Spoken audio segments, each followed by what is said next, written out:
I want to start before we go to J.B. Hixson, talk about Bible prophecy today, the Antichrist, the rise of the Antichrist, Persia, which is part of Iran today would be the biblical Persia, but there's a lot of countries today that we call by different names that were of the biblical Persia. We'll talk about that, how that name change in our maps does not throw off the biblical model for Gog Magog.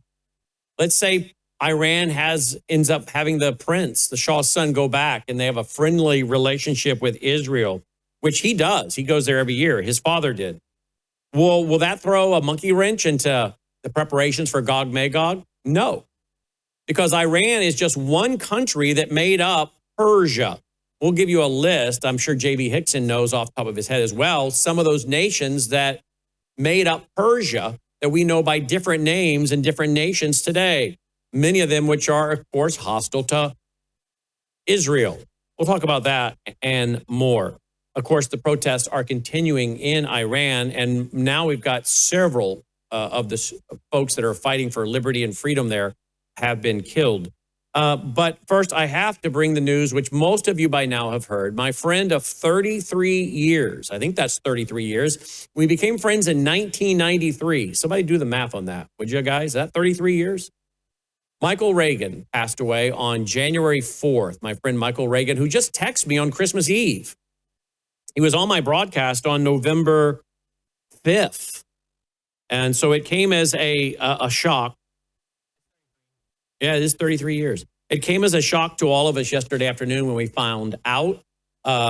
There's even pictures of him around the holiday and Christmas and everything with his kids and family and grandkids and wife and everybody. And so it came as a shock. I did a 30-minute tribute to Michael last night, which will be up on our website, worldviewtube.com soon. A lot of personal and family photos. Michael in our home having dinner with us, with all my kids. We got a picture that I just love of Logan sitting on Mike Reagan's lap, surrounded with my other two kids. Logan couldn't have been more than, I'm guessing, 3 years old at that time. Melissa will have to tell me. He couldn't have been more than 3, Logan. And how interesting that Logan will now be 23 come April and has produced, as the board operator, camera operator, has produced Michael Reagan so many times. So that little 3-year-old grew up to work with Michael Reagan. And of course, that was a joy for me, a joy for Michael. We love to talk about our kids. He had a slew of grandchildren and just recently had another one. I think Ashley, his daughter, had just recently had one. And he was so proud of how his kids were doing in life. Cameron, his son, Ashley, his daughter, all the grandkids. He and his wife, Colleen, traveled so much together. She was a tour guide. You know, you don't think about that much more. A travel agent / tour guide, people who don't want to deal with the hassles of all that. And she would take a group of 15 or 20, however big the group is or however small it was, and give them a VIP treatment to handle all their affairs. He recently said something about some flights getting changed, and they didn't have to do anything. He said Colleen took care of everything for him. And he was on that trip with her. He wrote a column every week, and he texted me the column. Every week, he would text me his latest column. I'll miss getting his text, reading his columns, having him on my program. He called me on Sunday night, August 17th, for no reason other than to shoot the breeze. And we spent 58 minutes just shooting the breeze. Why do I know 58 minutes? Because I took a screenshot of the call. I wanted to remember it. Because when I hung up, I said, isn't that something? He just called to talk. He just called to shoot the breeze. No agenda. Just friends of 33 years talking. And we talked about kids and grandkids. And of course, he knew about my new granddaughter. He'd gotten the pictures. He'd sent me pictures of his new grandchild. We spent a lot of our time not talking politics. Very occasionally we would get into that, obviously, and on the air. But our private conversations were a lot of times just about our kids, our grandkids, what we were doing. One of our last conversations involved how easy it was to find research, how easy it was in technology now to find research. What was the app he really liked, Logan? Yeah. What is it? Perplexity. He really liked that app. And so he was using Perplexity on the phone that night and telling me about myself. And he said, let me tell you what it says about your wife. And he put in Melissa's name. And he started reading off all the things that Melissa was up to with decorating and her cooking show and all the people that she's had high-level people in her home, doing buffets for him. He was reading this off from Perplexity. And he was really pretty excited about the fact you could find out anything because I had actually sent him something about the red heifers and the 5 red heifers in Israel that had been brought over from Texas. And he texted me back. This was a few months ago. He said, that was this summer. He said, I don't know anything about this. I don't know anything about the 5 red heifers. I don't know anything about what you're talking about. But then he texted me back and he said, well, I do now. And when in our phone conversation on August 17th that night, he was talking about how I was able to use Perplexity and find out everything about these red heifers. He's like, isn't it crazy? I just put in here what I want to know and all this information pops up. And a lot of it is correct. A lot of it's correct. So anyway, we were talking about technology and being talk show host from Rip and Read, maybe the Drudge Report. Otherwise, you have to go to old-fashioned newspapers and find your stories, put them all together, and how much things have changed, the technology. So we spent a lot of time just laughing about where the technology was going. Pretty remarkable. But it was no agenda in that conversation that night. Just chit-chatting, laughing. He was on speakerphone, so he was talking with Melissa. Of course, he loved to make fun of me and that I had married way outside of my coverage. I had punted way past my coverage. He liked to remind me of that. He also liked to joke about the fact I had a very small world, that I don't like to travel. Because he's traveling all over the world, and he loved to make fun of the fact that I'd only been to Canada a few times. He thought, you need to travel. You need to go with us. Come on, go with us on a couple trips. But I don't care to travel. So he thought that was not a good idea. He thinks I need to get out and travel and see the world. So he loved to make fun of me in a fun way. We had a lot of fun, a lot of laughing. He laughed a lot. We joked a lot. So we talked more than August 17th. That was just the last call we had that was that lengthy about just basically personal family stuff and talking and having just a good time. But he was on my broadcast November 5th over the election that night. And of course, as I said, we would text back and forth. He texted me his column on the 24th of December. There are reports that he had some form of cancer. Whether those reports are true or not, I don't know. He did have a major health crisis a few years ago.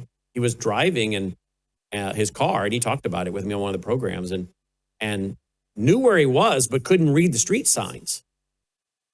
And he was having a stroke, apparently. And by the time he called his wife and told her, he knew how to get home, but he couldn't read the street signs, if I remember the story correctly. And when he got there, if I remember the story correctly, by the time he got back to the house, she had an ambulance in the driveway for him. And he was in serious shape. And this was, I don't know how long ago that was. You have to look that one up. I'm sure it's in the press. And he made a remarkable recovery and went on to resume his life. So it does come as a real shock. I was sitting here at this news desk yesterday when I saw it on social media, and I didn't realize Logan was apparently watching me in the control room, and he saw me put my head in my hands and shake my head. And he then said, yeah, I was about to tell you. So we quickly assembled last night a 30-minute tribute to Michael, and that'll be up on our website soon if you didn't see it. And then last night we played his hour presentation from our 2007 Ozarks Worldview Weekend in Branson, Missouri, where he gave the keynote presentation, which we turned into a professionally produced DVD at the time. I played that last night for anyone that's part of our vault. So we're not really pulling that out and putting that out for the public. We'll pull some clips from it. But we played the full thing last night for those who are live streaming. And I had the chance to be his literary agent after working with him first in February of '93, becoming his education reporter, and then guest host. And by the way, let me just tell you that before I get to Twice Adopted. It was sitting in for the Michael Reagan show in 1995. 1995, sitting in. I have a letter from Michael, and I have it framed outside my office thanking me for sitting in for him in 95. And I went on to sit in for him many times, including I sat in for him for a week when his father passed away. He called me and said, I'm on my way to my dad's house. I'm trying to get there, hopefully before he passes away. Will you be able to sit in for me? And I was honored to sit in and interview Timothy McCarthy, the Secret Service agent that took the bullet for President Reagan on that fateful day, the attempted assassination. Interview Ed Meese as Attorney General. Interviewed so many people that week. Well, Michael was honoring his father in California, then D.C., then back to California in the library. Then the next week, I think he had to have a procedure. And I sat in for him for another week.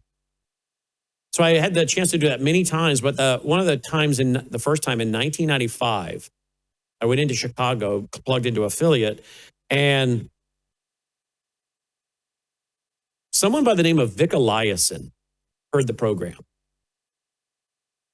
And he called up a fellow broadcast partner by the name of Dick Bott, a Bott Radio Network. And I talked to Dick last night. Dick's 92 now, by the way. And I called Mr. Bott to tell him about Michael because they were also friends. And Mr. Vic Eliason calls up Mr. Dick Bott and says, I'm listening to this guy on the Michael Reagan show. Young guy. But he sounds like he's a Christian. And Mr. Bott said, well, he is. And I just had breakfast with him and his wife. So, yeah, I know them very well. And Mr. Eliason reportedly said, well, can I get his cell phone number from you? And Mr. Bott said, yeah, here it is. Mr. Eliason called me, introduced himself, asked me if I wanted to come on Crosstalk.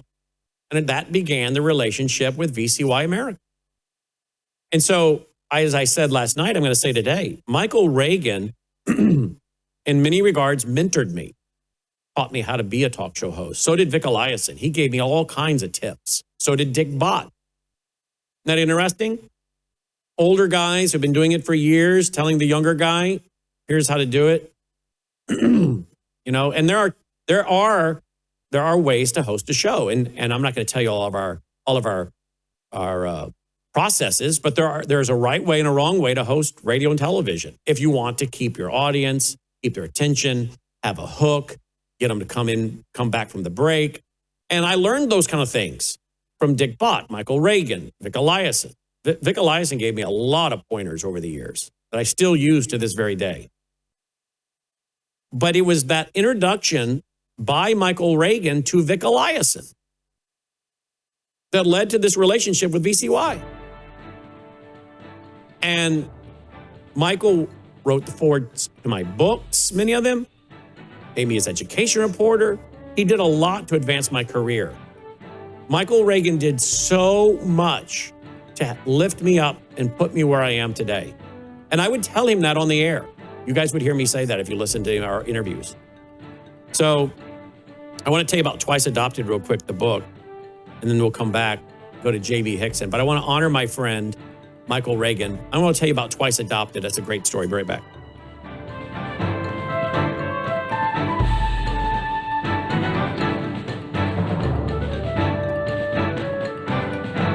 News is moving faster than ever, and so are we. Worldview Tube brings you 24/7 live stream coverage and now real-time alerts when it matters most. Once you have the Worldview Tube app installed, exit the app and navigate your way to Settings. In Settings, locate the tab labeled Notifications. Select the Notifications tab. Scroll down until you locate the Worldview Tube app icon. Select the tab, and here you can turn on and customize your notification experience for the Worldview Tube app. News doesn't wait, and neither should you. Turn on push notifications to stay informed. Every headline as it happens. You're watching Worldview Tube, built on the 35 years of Worldview books, documentaries, research, high-profile interviews, and the radio and television broadcasts of Brannon House.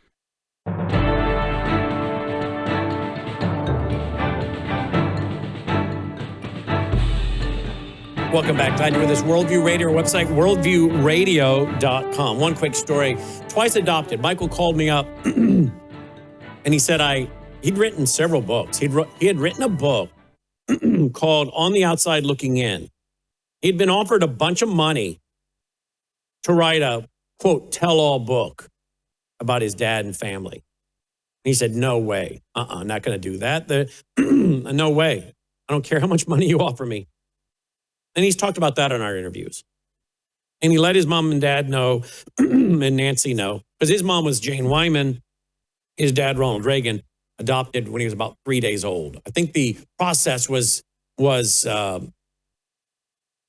being decided while Michael was still being expected by his birth mom. And then I think the actual adoption, everything happened about 3 days after his birth. And his sister was Maureen, who died of, I think, cancer. And I'm being told by one of our listeners who just texted me that I think he died on Maureen's birthday. I'll have to check that out. Maybe Logan check that out. Maureen Reagan. Was her birthday really January 4th? He was super close to her. She was the one that wanted a sibling, a brother. She wanted a brother. Apparently she put a dime up on the counter at the pharmacy. That was her birthday. Apparently she put a dime up on the counter at the pharmacy and said, I'd like to buy a brother. And shortly after that, the Reagans, Jane Wyman and Ronald Reagan, adopted Michael. And he called me up and he said, I want to write. So he'd written that book, Outside Looking In, that I actually had read lots of it. I had read lots of it when I was in high school.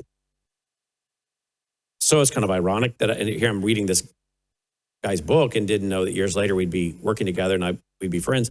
And he calls me up and he says, I'd really like to write a distinctively Christian book. And I know what I want to call it. Twice Adopted. And I knew why he said it, but I asked him why twice adopted? Because I was adopted by my mom and dad first, and then I was adopted into the family of Christ second. I want to call it twice adopted. And I won't go into a lot of detail. I did this last night. But the pastor that helped to lead him to the Lord, his wife, who was one of many siblings from a family out of Nebraska, his wife brought him to church in California, and the pastor there was a guy named Bob Ricker. I talked to Bob probably 20 years ago, 15, 20 years ago. I can't remember now how long it's been. I don't even know if Bob's alive anymore. But Bob was the pastor at Grace Church Edina. Grace Church Edina. And Grace Church Edina had planted Grace Church Roseville. I have no idea what these churches are like today, so that's not an endorsement. But Grace Church Edina had planted Grace Church Roseville. And our family was going to Grace Church Roseville. And the pastor of Grace Church Edina would come over and preach, I think, on Sunday nights once a month. And then the pastor of Grace Roseville would go over to Grace Edina. And the pastors would share their pulpits. So I grew up hearing many, many times a guy by the name of Bob Ricker preach. Good Bible teacher. Well, he eventually moves to California. And he pastors a church, and Pauline and Michael Reagan are there. Now, he's under Secret Service protection. The whole family is at this point. His dad's the president. And long story short, Michael hears the gospel, I'm told, through Pastor Bob, and becomes a believer. And I think that's who actually baptized him. And so that was in the mid-'80s. There's other stories that are very interesting with, I think, one of Bob's children was in a serious accident and President Reagan called into the hospital and let him know that he and Nancy were praying for Bob's child. So Bob had a great influence on Michael. Michael had a lot of respect for him. And years later, Michael comes to me and says, I want to write a book called Twice Adopted about my faith, my testimony, my life from a Christian perspective. And that's what he wanted to call it. So he said, you know any Christian publishers? I said, yeah, I do. So I worked that out for him and negotiated that contract, which I actually just came across in a drawer a few days ago and saved it. So I've had a lot of great opportunities thanks to Michael Reagan. You know, we're all standing on somebody's shoulders. Nobody builds a career of any kind, whether you're a plumber or electrician or carpenter or architect, whatever you are. We are all standing on somebody's shoulders, right? And Michael Reagan did an awful, awful lot. And he did. That was his passion. young people, helping young people, discipling young people. His foundation, the Young America's Ranch and foundation that runs the Reagan Ranch today, raising money to take kids over to the Berlin Wall to see where it fell, teaching them about communism. He and Colleen did an awful lot to try to instill into young people the understanding of the communist worldview versus the Judeo-Christian worldview underpinning of our republic. So it's kind of in keeping that he helped a 26-year-old host his first radio show, because that was what he did through his whole life, was help young people and people of all ages, but he really had a passion for helping young people. So anyway, I just wanted to pay tribute to him, and the connection of how I met Vic Eliason and VCY and Jim Schneider and everybody was through Michael Reagan, because I sat in for Michael and Vic heard it, and that began our friendship. A lot of doors opened because of Michael Reagan.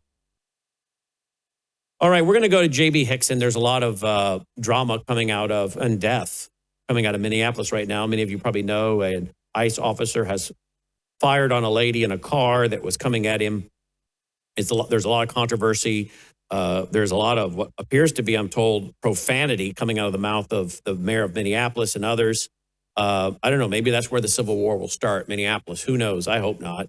But this is a flashpoint. We'll get to it in tonight's broadcast for sure. But for now, I want to go to J.B. Hixson, who's been patiently waiting. He's the author of multiple books, and including a series on the Antichrist. And we'll ask him about his new book that's out. And let's talk about what's going on with Iran right now, and particularly some of these nations that made up Persia that broke away. What are their names today? And would a peaceful relationship between a new government in Iran and Jerusalem, would that slow up Gog Magog? The answer is no, because there are many, many nations that made up what we call in the Bible Persia. He joins us now. JB, welcome to the broadcast. Thanks for patiently waiting as I honored my friend Michael Reagan today. Oh, my pleasure. Happy to do it. Sorry for your loss. I think we all know what it's like to lose a close friend, and our prayers are with the family there during this time. Thank you, JB. Appreciate that. What do you make of what's happening in Iran and the nations? Many of the nations that we know today, Afghanistan, and we can go down a list, that would have been Persia in the Bible days of Ezekiel, correct? Yeah, absolutely. We get this from Ezekiel 38, 5, and 6. There are biblical names, but as we all know, names change over time. Even in our day, we've had a change to the name of the Gulf of Mexico, right? So names change, but the region is what the Bible talks about. And the region of that northern alliance that's going to come against Israel involves what today would be nations like Iran, Sudan, Libya, Turkey, of course, Syria, Russia, of course. And so it is certainly logical when there are things like that happening over in that part of the world for those of us that know Bible prophecy to keep an eye on them and kind of see how this may really open the floodgates for the fulfillment of prophecy. But yeah, it's definitely a flashpoint right now over there in Iran. And as you said, when you introduced me here a moment ago, the stuff here in America right now that's unfolding even as we speak in Minneapolis could very easily be the spark that ignites a raging fire of civil war and conflict, which, as I've written about, is something that the Luciferian elite have been kind of provoking for a long time. So in the process of Gog Magog, if Iran ends up having, let's say, the Shah's son, the prince, go back into power. He has a very friendly relationship with the government of Israel. He goes there once a year, as his dad did, and they have continued that as a family tradition, a visit every year to Israel. So if he were to become the new leader of Iran and they have a friendly relationship with Israel, that's not going to slow up any of the progression of the Gog Magog battle, is it? No, not at all. I mean, obviously, God's word is true, and so. But things change. Things can change rapidly. If there was a conflict that involved Israel and Russia and some of the other enemy nations of Israel, I don't think for a second that Iran wouldn't show their true allegiance in a situation like that. Mm-hmm. But even if they were on the friendly side of Israel and they're just on the sideline, that doesn't cancel out the scripture and make it less relevant. Because again, we go back to the table of nations and figure out what nations belonged to Persia at the time. And if you've got a collection of them now, Afghanistan and others, well, there you go. You got you got the Bible still being accurate. Yeah, for sure. I mean, since what was Persia in the ancient Near East is now broken up into several countries, I suppose it's hypothetical that Iran wouldn't necessarily have to be a part of any future conflict. Obviously, like you, I've been teaching Bible for so long, I've sort of got it locked into my mind that Iran is part of that alliance. But no, if we want to be totally honest and accurate looking at scriptures, it would not in any way contravene that prophecy of Scripture if Iran ended up being an ally of Israel. But I would be skeptical of any burgeoning friendship between Iran and Israel and wouldn't hold my breath that that's going to last very long. Yeah, unfortunately, that is probably the case because the regime seems to be now cracking down. We've got several dead, freedom fighters, if you will, patriots in Iran dead now. The regime, I think, is going to start picking up and cracking down and killing, unfortunately. So, yeah, not good. All right, let's talk about some of the prophetic things you're watching for 2026. We did this at the end of 2025, but any new developments that you're watching prophetically right now? Well, obviously, the events coming out of Venezuela are huge. And I know for our mutual friend, Patrick Wood, he's been on our show many times. We've shared the platform at a number of conferences. I cite him extensively in my book on the rise of the global technocracy. He has pointed out in some of his recent articles that this is really, in an uncanny way, aligning with the North American Technate maps. You can actually still find those maps out there. Mm-hmm. And what's stunning to me is one of the maps, I did an interview yesterday with a guest, and they actually showed one, held it up on screen. They actually show North America, Canada, Mexico, and get this, Greenland, and not all of South America, but specifically only Venezuela and Colombia. Now, all of those nations are in the news right now. There's been tons of talk of sort of a merging of the United States and Greenland. Of course, Canada becoming the 51st state, and now our president saying we're going to run Venezuela for a time. So whatever you think about the motives, and is it really about what it's about? Is it really about stopping narco trafficking, which is terrible, and Maduro's a terrible guy, all of that, regardless of how we got there, just sort of stepping back and taking an inventory of where we are, it's like,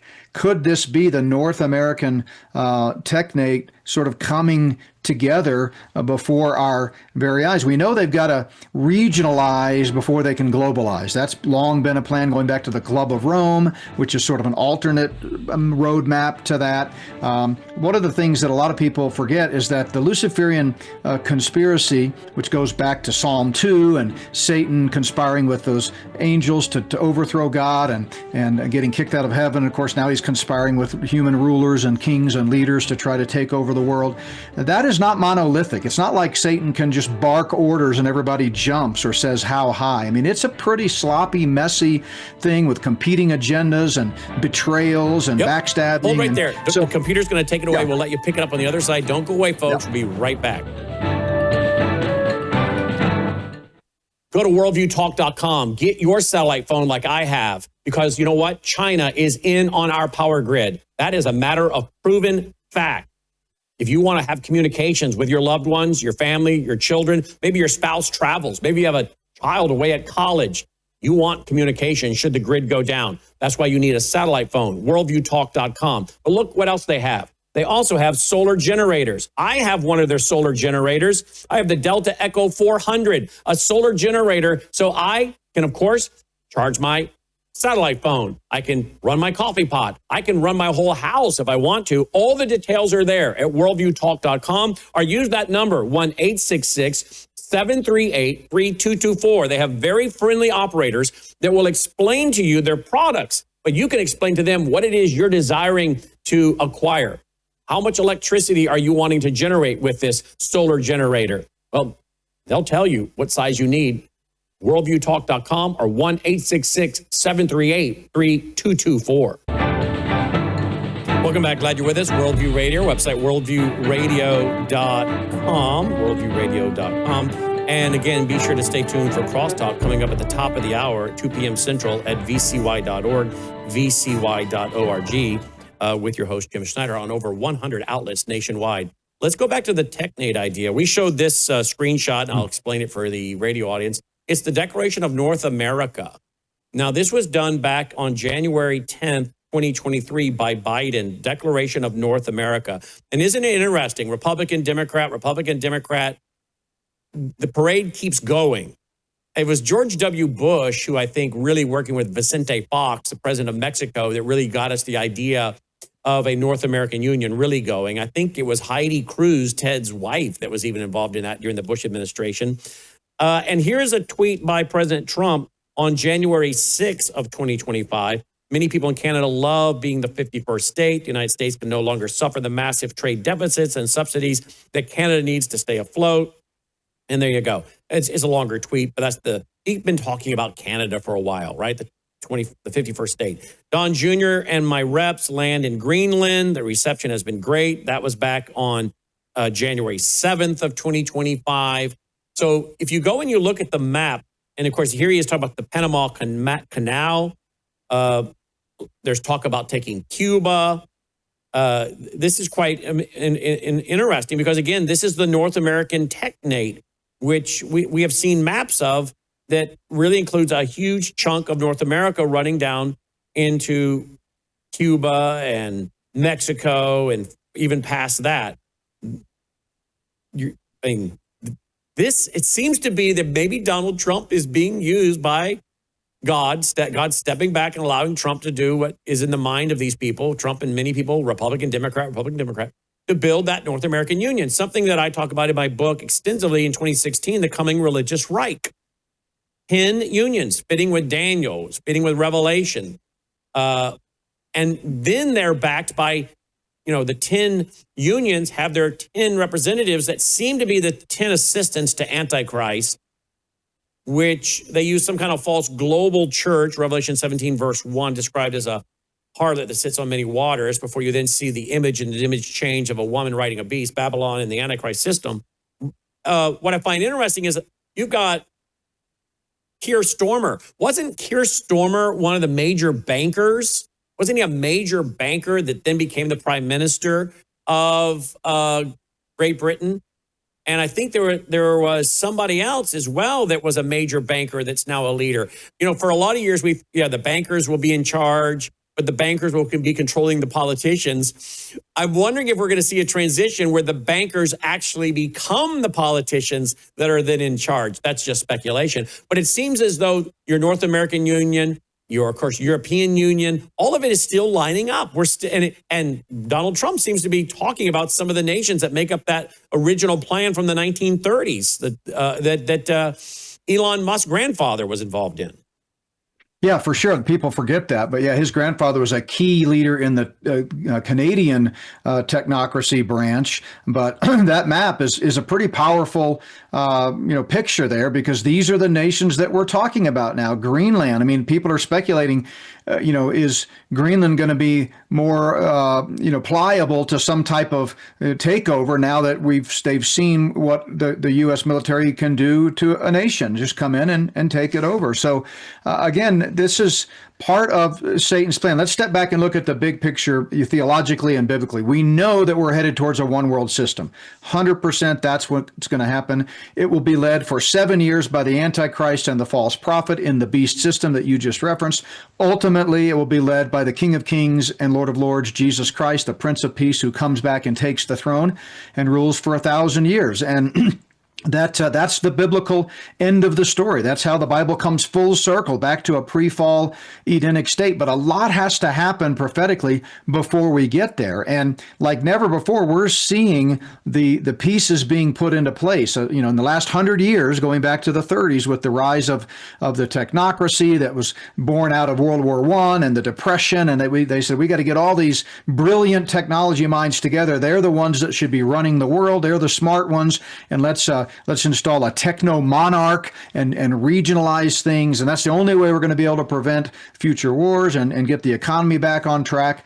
Well, now it seems to be resurfacing. And sometimes people say, well, why did it take them so long to do that? As if somehow the devil and his earthly co-conspirators can just snap their fingers and make things happen.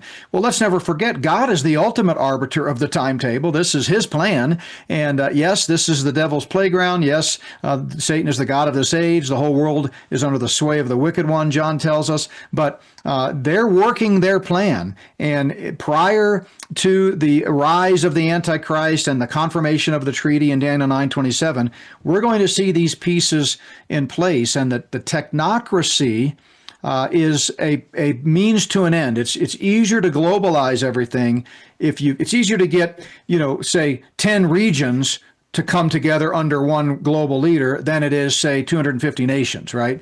Or 180 nations, whatever it is.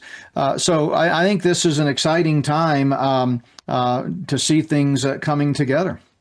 And now we see, of course, with what happened with Venezuela. I'm not opposed to what happened with Venezuela because I think, as I've been warning since 2010 on our show, the concern of Iran in there with missiles, et cetera, is a real problem. China, Russia, Hezbollah, et cetera. I do notice some people who I really like and agree with on so many issues on the right, they're just having a fit over Venezuela. And that's fair. People can do that. Now I see that there are people on the right that are really upset with this headline of the Jerusalem Post. U.S., with help of UK, seizes Venezuelan-linked oil tanker sailing under Russian flag. So there are folks that are now on the right that are very concerned that somehow President Trump is just becoming this massive authoritarian. He's going to do whatever he wants. And I'm watching some videos. I'm reading articles about this. He's becoming this kind of strong man. Well, again, people can have their positions, but I think some of this, again, goes to things we're not being told, which I don't know why we're not being told. I wish they would just tell us we have some serious national security implications here that we're dealing with. But on top of it, yes, can we balance our books if we are able to get control of some of these assets in some of these countries that have gone rogue and maybe taken contracts away from oil companies in America that were involved in development? And there's a lot of money that goes involved in putting rigs up and grabbing oil. And those companies, somehow were not honored with their contracts, and we can go back in and help. And if we go back in and help and they get their control over these things again, then the American government should benefit, thus the American people, et cetera. That's all good and well. I have no problem with any of that. If these are side benefits, right, particularly for a national security thing. So I think a lot of people are making assumptions without knowing what's going on. But at the same time, part of that's the fault of the administration for not being more forthcoming with what they're doing. I just wish they'd be a little more transparent. Do you feel the same way? Yeah, obviously that would be great, but I'm not even sure the Trump administration knows what this is really all about. I mean, as you've quoted, a lot of times through history, a lot of presidents are on record as saying, look, there's a government behind the government and we don't control it. There is a shadow government. There are powers that be. That's what I've written 3 volumes about, and that said is the Luciferian elite and their tentacles of control, even within the Beltway of Washington, D.C. So I think the president's probably being as transparent as he can. And again, we don't know what we don't know. And I would say he doesn't know what he doesn't know. So who knows what the big picture is about here. But I think, like you, I appreciate your balanced comments there. Yeah, obviously it's a reasonable and fair question to ask, why Venezuela? I mean, at any given day, there are many horrible, torturous, dictatorial tyrant leaders out there that are murdering and raping and pillaging their citizens. And we just turn a deaf ear. And yet now we run in there and take over this one. And it begs the question, why? It's never about what it's about. Another one of your frequent guests, Leo Holman, had an article, I think it was yesterday, that was outstanding, that talks about, the economic aspect of it. Anybody that thinks that because we now are in control of Venezuela, that your gas is going to be cheaper tomorrow, that's pretty naive. As he pointed out, I think it's 20 years or more is how long it's going to take to get in there and actually start, digging, finding, refining, exporting, and putting to use that oil. Sure, in the big picture, is it an economic positive for America? Absolutely. But is that really what it's about, or is that just a pretext for something far more nefarious that fits into Bible prophecy? That's the question. Well, and Bible prophecy, coming back to that before we open the phone lines, which I'll go ahead and give the phone number, 1-800-347-9829. Your thoughts, your comments, your questions, 1-800-347-9829. Again, 1-800-347-9829. America is not mentioned in Bible prophecy, yet so many nations are. And that means America's either been absorbed or has been collapsed and is no longer a superpower. And one has to wonder if at the end of the day, we will have committed national suicide. Well, yes, probably more likely absorbed into a North American Union, but maybe easily absorbed out of the fact that we have to be absorbed because we have collapsed and our only survival is basically to surrender into a North American Union. We are watching this footage out of Minneapolis where and I won't play the audio, we're watching as a ICE agent has shot and killed someone in Minneapolis when they moved their car toward them and felt their life was at risk apparently and shot and killed this person. Now, I don't know how this is going to turn out. It is not a good PR position for the administration. If this turns out to be a young lady, a really young lady in her 20s, it's going to be worse. Because it's going to be like, oh, it's, a young person, they were, concerned, scared, whatever. They'll be making all kinds of excuses for how this shouldn't have happened. But I am watching the video footage over and over, and the agent does seem to fear, apparently, for his life with the car coming toward him. It's very tragic. We have the mayor of Minneapolis and the police chief. I think some of their language, I'm being told, is pretty not made for television or radio. And all that is like, to set up this question. It seems as though America is increasingly headed for a civil war. I mean, you're talking about billions and billions and billions, maybe trillions now in fraud. Trillions. And we saw the result of that online over the Christmas break of people talking about not paying their taxes, which I'm not promoting that. But we're getting to a point where people are becoming so frustrated, then they're looking for solutions for a tyrannical government, inflation, fraud. And now President Trump's going to be investigating California big time. We have what's going on in Minneapolis with that fraud, St. Paul, Minneapolis, Minnesota. And now you have this situation. It seems as though we are setting up for a civil war. I have to wonder if America doesn't find itself in a civil war and we collapse from within. This is one reason why we're not mentioned. And maybe furthermore, why we have to be absorbed into a North American Union. Yeah, I couldn't agree more. Remember, Abraham Lincoln famously said, America will never be destroyed from the outside. If we falter and lose our freedoms, it will be because we destroyed ourselves. And so I don't see it as necessarily, a mutually exclusive options. I think it's a polycrisis. It's multiple things. I think clearly we will be absorbed either ultimately into the one world government, or at first, step one would be into some type of regionalized government. This has been what the Luciferian elite have been pushing for some time. But how do they get there? Well, it's much easier to take over a country if they have collapsed economically, or they have collapsed because of some attack or some terrorist attack or whatever. And what you see happening in Minnesota, I mean, that's real. Obviously, these are real emotions. These are real people really losing their lives, real civil servants trying to defend and do their job. But what is behind it? Was it provocateur? Is it part of a broader plan to foment unrest? We know that going back to all of the uprisings in the 60s and 70s, that the FBI had a program called COINTELPRO in which they infiltrated groups and fomented unrest and tried to stir it up. Hard break. Yeah. Other side, the music's so low I can barely hear it, but we'll be right back with your calls as well on the other side of this break. Don't go away. Do you appreciate all the free programming we produce here at Worldview Tube? Well, if you do, we need your partnership now. If you're already supporting us, thank you. If you're not, would you please consider doing so? We have to have a big November and December end of the year giving. Please go here right now to this website, worldviewfoundation.com, worldviewfoundation.com. You can give through credit card. You can give through PayPal. You'll find our mailing address there if you prefer to support us through the mail. You'll also find our phone number. Simply use that phone number by leaving a voicemail for Melissa or texting her, and my wife will get back with you and help you make your contribution over the phone. We send out tax receipts with our EIN number, well, the first week of February of each year. We, again, have to have a very big November and December as we get ready for pushing out more Christian worldview programming for 2026. So thank you for going now to worldviewfoundation.com. That's worldviewfoundation.com.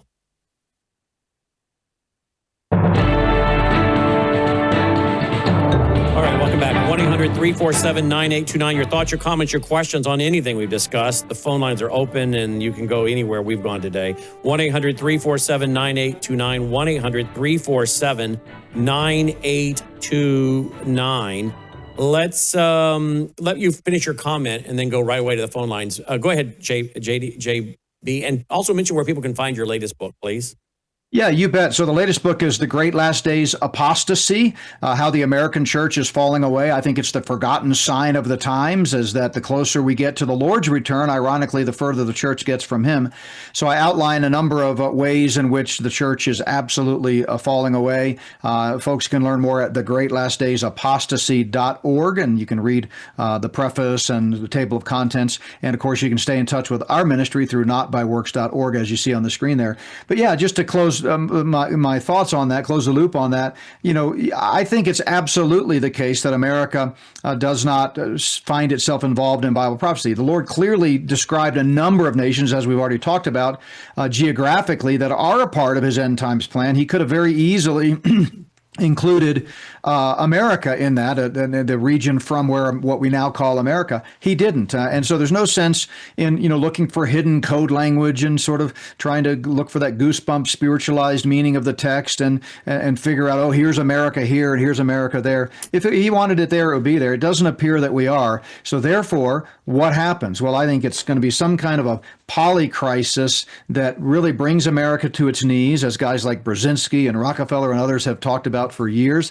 And at some point, we're going to say, hey, we're in trouble. We need help. And that's when the globalists are going to swoop in and either say, hey, why don't you absorb yourself into this North American Union or Technate, or why don't you become part of this one world globalist system? But we'll be here to protect you. And certainly there are a lot of things happening right now, not making a prediction, not suggesting, hey, this is going to happen tomorrow. But there are a lot of rumblings out there right now that seem like America is at risk, economically and otherwise.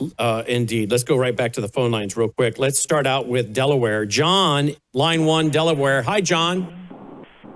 Hey, how are you? Great, John. Thank you for calling in. Yeah, thanks for taking my call. I appreciate it. I guess just to start looking at it big picture globally, Venezuela was key, I think, from a strategy standpoint because of the relationships with Russia, with Iran, and with China. And I think, President Trump has to be careful. But on this national security strategy, is centered on deterring and defeating China and Russia. So from that aspect, I think it makes all the sense in the world to take Venezuela. I also see the fact that they're able to liberate their people and take out, a tyrannical government. Russia, China, and the United States, I believe, are the three greatest and largest superpowers. And two of those three are communistic, they're totalitarian, and they're evil. So I think anything we could do to break that with partnerships. I also believe we have every right to defend our border and our sovereignty, especially with countries like Cuba and other countries that are nefarious and have nothing but a desire to damage us internally. And I also agree that we're dealing with a lot of ideology inside of our country. So I think the first way you do it is you keep it out, and then you look from within. From a spiritual standpoint, I think that we have an amazing youth right now that is having an unbelievable revival in our country to Jesus, to the Holy Eucharist, to Christianity. And that gives us a lot of hope, I think, and promise. So I'm excited about that. I still think that we are the greatest nation in the world, and we always will be. The only thing I can see in Scripture that may point to the United States being in Scripture is I always thought, and please correct me if I'm wrong, that the United States maybe is like the Whore of Babylon, where everyone uses us, everybody takes advantage of our resources, our treasure, our wealth. And you see our national debt is $38 trillion. We have out-of-control spending. We have politicians that are promoting this type of behavior and setting a very bad example. Yeah. So, for the sake of time, let me just cut you off because you're saying so many wonderful things that I think are right on the target. And thank you for saying, hey, feel free to disagree with me on the Whore of Babylon being America. because I agree with a lot of what you're talking about related to Venezuela, national security, enemies, foreign and domestic, inside our borders. 100% agree with that. I will quickly say, I think Babylon is Babylon. That's why I largely wrote the book in 2016, The Coming Religious Reich. When God says Babylon, Jerusalem, Rome, you can go and figure out what these nations are. Those are those nations. And what's interesting about Babylon is when we and Dr. Woods and probably JB were talking about Babylon for so many years, nothing was going on there. Now they've just about finished one of the largest, if not the largest, commercial port in the world running right through Babylon, the Fall port. So I think it's actually Babylon, 58 miles south of Baghdad. But that Babylon encompasses a lot of area, not just Babel, but that whole area in there that was Babylon. Great call, John from Delaware. Hope you call back in. I want to jump real quick to line 2. Randy from Wisconsin. Hi, Randy. Go right ahead, Randy. Hey, good program. Yeah, I just going to say, I've been saying for a long time that during our elections, we shouldn't be voting for public figures, but we should be voting for the chief executive officers and whatnot of major corporations. They seem to have the power. And then also I'm going to say that the U.S., I think, it's biblical. It's not in the picture in the end days. So we got to get eliminated for the Antichrist to take over. And you bring up a great point, Randy. So many of the corporations, like JB's already referenced, those guys are really the ones, the power behind the throne. Wasn't it George W. Bush who called in Glenn Beck, and Glenn said he told him that, hey, whoever sits here next will be taking directions from the same people I do. And that's pretty much what Carol Quigley wrote in his 1966 book, Tragedy and Hope. Let me see if I can squeeze in Landy. Line 4, Landy, make it quick. We'll get you in. Thank you, Landy. Yep. Go right ahead. Real quick, on President Trump going after the tankers in the Caribbean, it goes back to the judgments that were given by the international courts and the United States courts stating that Venezuela owed the United States and their companies that oil. And there was like 300 million gallons or barrels of oil. And so they're actually acting on those judgments. They're trying to be made whole. That's why he's going after that oil. That's a very, very important point. And that's why they keep saying, in closing, JB, that this is a legal action. It's not a military action. It's a legal action that's being carried out. Closing comment, JB? Great. Yeah, closing comment would be great comments there by John and Randy and the other gentlemen. I really appreciate what John said about the revival. There's definitely pockets of revival. The Holy Spirit's still alive, even though we talk about a lot of negative stuff. And we know that there's not going to be a global revival to usher in the kingdom. But certainly that doesn't mean the Holy Spirit's not drawing people to Christ. And so it's exciting to see what's happening. And I encourage folks, if you don't know the Lord, place your faith in Christ. Today's the day. Jesus died for your sins and rose from the dead. Not by works.org. All right, stay tuned for Crosstalk, folks. Thanks for listening. Thank you, JB. Take care. And we're back with WROS out of Jacksonville, Florida, and here on Worldview Tube. JB, just a couple more minutes on our side of the network. Tell me about your latest book. Yeah, Great Last Days, Apostasy. It was inspired but for two reasons. Number one, last year, it came out early last year, February of last year, was my 40th year in ministry. It was June 6th of 1985 that I was licensed to the ministry. And I just started getting nostalgic, and I started thinking about how much has changed in 40 years of ministry. And it really just started to make me sad, and it was profound. And then I started realizing, I've written a lot of books, as you have, about Bible prophecy and signs of the times and the setting of the stage. And I thought, how come no one ever talks about apostasy, the forgotten sign? Several passages speak to the fact that the further we get into these last days of the church age, the further the church is going to drift away from the Lord. So that just started me thinking. I started putting pen to paper, came up with 7 manifestations of apostasy, particularly in the American church. That was my primary focus. And it's really stunning, when you start to think about how far the church has drifted. And we are living in the apostate days, for sure. And the remnant is getting smaller and smaller. It doesn't mean the Holy Spirit's not drawing people to Christ, as we said a moment ago, but absolutely, it's hard to find Bible teaching, gospel preaching, conservative churches that are standing firm on the Word of God as their only standard for beliefs, attitudes, and practices. So, yeah, Great Last Days, Apostasy is the name of the book. You can get it at notbyworks.org or Amazon. It's available in print, Audible, and Kindle. There you go. All right. We always appreciate your joining us, JB. You're very kind, and thank you for making time for us. Oh, my pleasure. Anytime. Thanks so much, Brandon. Happy New Year. You too, my friend. We'll be having you on a lot back here in 2026, so thank you for that. You bet. All right, guys, before we go, let me remind you, we are brought to you by you. It's so important we have your support. Why not start out 2026 doing what I've been doing since December of 2023, and that's taking Bella Grace. This is not a joke, folks. There are 100 clinical trials behind this powerful elixir with 3 powerful ingredients. Look at my hands. They're not cracked. They're not bleeding. I can show you the pictures. I've shown you the pictures of cracked and bleeding hands for years. No matter what I did, I could not get them to heal. Apparently, that was due to a leaky gut. And I found out from Dr. Lucky that your gut lining is made of what? Collagen. And a lot of people take the cheap collagen that's not doing anything. 95% of it's being flushed down the toilet. Whereas 95%, according to studies, are being absorbed with Bella Grace. Why? Not just a claim. We got to know why. Why is that the case? Because their peptides are cut short so your body can actually absorb it and get it into your system. But it's also paired with something called astaxanthin that crosses the brain-blood barrier. Now, that's an goes after antioxidants. It is an antioxidant, I should say, that goes after free radicals. So it's a powerful antioxidant that goes after free radical. And then the third ingredient is cat's claw that is dealing with inflammation. And we know that a lot of our medical problems, health issues, are going back to inflammation. So 3 powerful ingredients, 100 clinical trials, the testimonials are overwhelming. So many of our people in our audience receive it and are on a subscription. And if it did not work, they would cancel the subscription.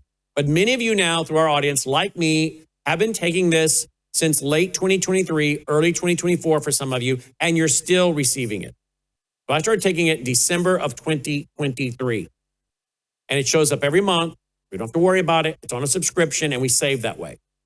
Now, the other thing that we're taking, Melissa and I both, is Bella Melt. Bella Melt. These are little caramel candies, if you will, for lack of a better word. They're all natural. And what they do is they stimulate your body's own GLP-1. Dolly thinks it's a treat. She's going to come over here and try to get one. No, these are not for you. You just unwrap this little caramel. You can have one about an hour or 2 before a meal, curb your appetite, speed up your metabolism, all natural ingredients. You've heard Dr. Bashima Williams talking about how she went and checked it out, was so impressed. Take it in the afternoon versus that 2 or 3 o'clock munchy, hungry thing you got going. And a lot of people are losing on average 3 to 4 pounds a week. Now, this stimulates your natural GLP-1 versus the, I think, very dangerous stuff a lot of people are doing with needles. No, this is all natural. Bella Melt. These are selling like massive. They've doubled the size, we're told, more than doubled the size of the company from what we're told. Well, we know why. Their products work. Whether it's Bella Melt, Bella Trim, their products work.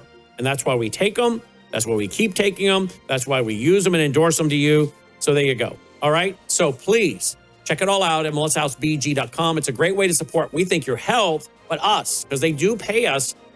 With everyone that does business with them, we get a little bit as well. And it takes our sponsors and our foundation, which is one of our sponsors, to keep pushing out all this free programming. All right. Now we're still trying to repair our computer system. So some of the shows that you're looking for, the replays are not there, but we're trying to get that part repaired. So again, very expensive to run a network like this, particularly when you keep having people destroy the system. We have to keep rebuilding. So thank you for your support. Take care.